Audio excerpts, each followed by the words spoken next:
एक बार की बात है, एक गांव में एक ब्राह्मण रहता था। वह सुबह उठता, नहाता, पूजा करता, खाना खाता और फिर सो जाता था।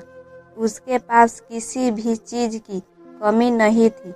एक बड़ा खेत, खाना पका कर देने वाली एक सुंदर सी पत्नी और 2 बच्चों का अच्छा परिवार था। सब कुछ होने के बाद भी ब्राह्मण के घर वाले एक बात से बहुत परेशान थे। वो बात यह थी कि ब्राह्मण बहुत आलसी था। वो कोई भी काम खुद नहीं करता था और दिन भर सोता रहता था। एक दिन बच्चों का शोर सुनकर ब्राह्मण जाग गया और उसने देखा कि उसके दरवाजे पर एक साधु महाराज आए हैं। ब्राह्मण और उसकी पत्नी ने साधु महाराज का स्वागत किया और उन्हें भोजन कराया। भोजन के बाद ब्राह्मण ने साधु की खूब सेवा की। साधु महाराज उनकी सेवा से बहुत प्रसन्न हुए और उन्हें वरदान मांगने को कहा।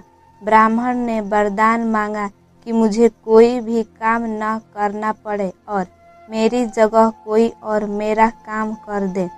तब साधु उसे वरदान में एक जिन देते हैं और साथ में यह भी कहते हैं कि जिन को हमेशा व्यस्त रखना। अगर उसे काम नहीं दिया तो वो तुम्हें खा जाएगा। वरदान पाकर ब्राह्मण मन ही मन बहुत खुश हुआ और साधु को आदर के साथ विदा किया। साधु के जाते ही वहाँ एक जिन प्रकट हुआ। पहले तो ब्राह्मण उसे देखकर डर जाता है, लेकिन जैसे ही वो ब्राह्मण से काम मांगता है तब ब्राह्मण का डर दूर हो जाता है और वो उसे पहला काम खेत जोतने का देता है। जिन वहाँ से गायब हो जाता है और ब्राह्मण की खुशी का ठिकाना नहीं रहता। कुछ ही देर में जिन फिर आ जाता है और बोलता है कि खेत जोत दिया, दूसरा काम दीजिए। ब्राह्मण सोचता है कि इतना बड़ा खेत इसने इतनी जल्दी कैसे जोत दिया। ब्राह्मण इतना सोच ही रहा था कि जिन बोलता है कि जल्दी मुझे काम बताओ, नहीं तो मैं आपको खा जाऊंगा।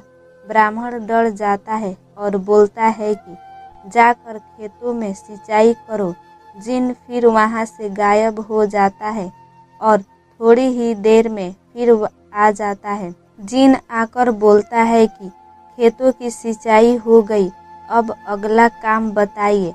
ब्राह्मण एक एक कर सभी काम बताता जाता है और जिन उसे चुटकियों में पूरा कर देता है। ब्राह्मण की पत्नी यह सब देख रही थी और अपने पति के आलसीपन पर चिंता करने लगी। शाम होने के पहले ही जिन सभी काम कर देता था। सब काम करने के बाद जिन ब्राह्मण के पास आ जाता और बोलता कि अगला काम बताइए, नहीं तो मैं आपको खा जाऊंगा। अब ब्राह्मण के पास कोई भी काम नहीं बचा जो उसे करने के लिए कह सके। उसे चिंता होने लगी है और वह बहुत डर जाता है। जब ब्राह्मण की पत्नी अपने पति को डरा हुआ देखती है तो अपने पति को इस संकट से निकालने के बारे में सोचने लगती है। वह ब्राह्मण से बोलती है कि स्वामी, अगर आप मुझे वचन देंगे कि आप कभी आलस नहीं करेंगे और अपने सभी काम खुद करेंगे तो मैं इस जिन को काम दे सकती हूँ। इस पर ब्राह्मण सोचता है कि पता नहीं यह क्या काम देगी। अपनी जान बचाने के लिए ब्राह्मण अपनी पत्नी को वचन दे देता है। इसके बाद ब्राह्मण की पत्नी जिन से बोलती है कि हमारे यहाँ एक कुत्ता है, तुम जाकर उसकी पूंछ पूरी सीधी कर दो। याद रखना, उसकी पूंछ एकदम सीधी होनी चाहिए। जिन बोलता है कि अभी यह काम कर देता हूँ। यह बोलकर वह वहाँ से चला जाता है। लाख कोशिश के बाद भी वह कुत्ते की पूंछ सीधी नहीं कर पाता और हार मान लेता है। हार कर जिन ब्राह्मण के यहाँ से चला जाता है।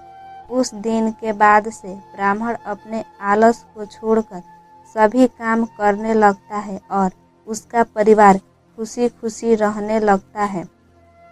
इस कहानी से हमें यह सीख मिलती है कि हमें कभी भी आलस नहीं करना चाहिए।